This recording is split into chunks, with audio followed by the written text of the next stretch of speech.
और देखिए, लोकसभा चुनाव से पहले मध्य प्रदेश में संघ प्रमुख के दौरे पर सियासत काफी ज्यादा गर्मा गई है। कांग्रेस ने निशाना साधते हुए कहा कि मध्य प्रदेश में बीजेपी की आपसी कलह से संघ परेशान है और चुनाव को देखते हुए धर्म की सियासत शुरू होने वाली है। वहीं बीजेपी ने पलटवार करते हुए कांग्रेस नेताओं को संघ की शाखाओं में आने का न्योता भी दिया है और कहा है कि संघ को जानना है तो कांग्रेस नेता 7 दिन संघ की शाखाओं में जरूर आए।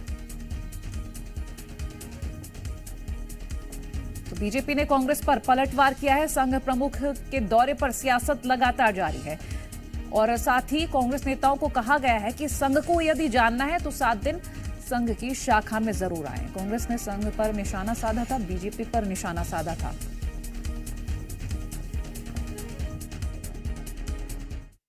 देखिए, कांग्रेस पार्टी कभी आरएसएस की कोई चिंता नहीं करती और ना काडर की चिंता करती है।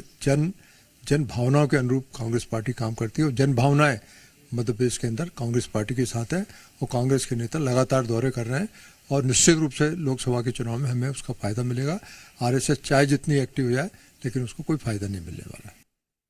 कांग्रेस देश को नहीं समझ पाई तो देश की आत्मा को मजबूत रखने वाला जो संगठन है राष्ट्रीय स्वयंसेवक संघ, उसको क्या समझेगी? देश को ही नहीं समझते, वो तो रोम के हैं, राम को क्या समझेंगे?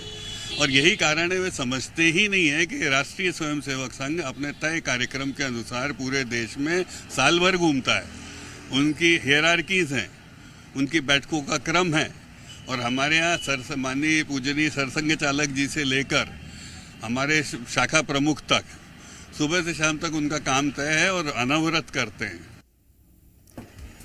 और तमाम जानकारी लेंगे। प्रमोद शर्मा जी मीडिया संवाददाता हमारे साथ लाइव जुड़ गए हैं, उनसे जानकारी लेंगे। प्रमोद, बताइएगा जरा, क्योंकि आरएसएस प्रमुख मोहन भागवत मध्य प्रदेश में आ रहे हैं और ऐसे में उनके इस दौरे को लेकर कांग्रेस हमलावर हो रही है, लेकिन कांग्रेस को भी कह दिया है कि यदि आरएसएस को जानना है तो संघ में 7 दिन जरूर आए।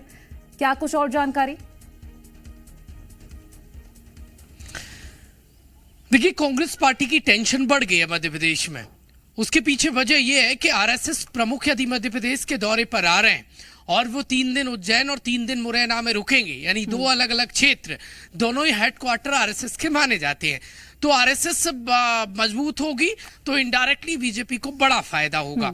और एमपी में आगामी आरएसएस के जो कार्यक्रम है वो यदि उन्हें मजबूती मिलती है तो लोकसभा चुनाव से ठीक पहले कांग्रेस पार्टी को टेंशन बढ़ने लगी है।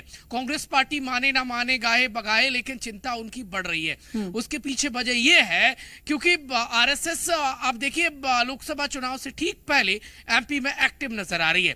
वो 66 सीटें विधानसभा की जहां पर बीजेपी हारी है वहां पर आरएसएस अपने कामों में जुट गई है।